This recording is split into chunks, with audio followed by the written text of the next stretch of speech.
This is probably going to be another one of them things where people are like, oh, you have him ranked too low. But again, it's my list. You don't like my list, get your own list. And it's going to be season number four's Nate. I'm going to put a lot of respect on Nate's name, man.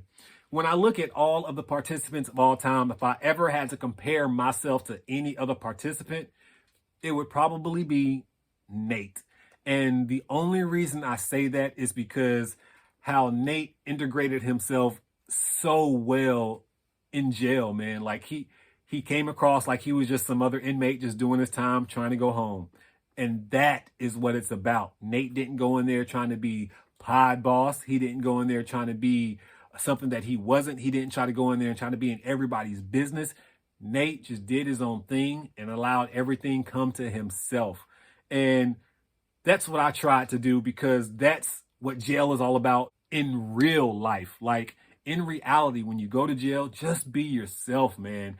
And I think that's what Nate was. He was just himself. And he did 2 seasons, just like Tony got to do. He just did the time. Like I said, it wasn't about him doing too much or too little. He went with the flow. And he's known as like one of the best participants of all time, just how well he integrated himself. And I think that's why people respect him so much because he just chilled, man. And as far as the best participant of all time, honestly, I can't give him that label because he just went in and just did his time. If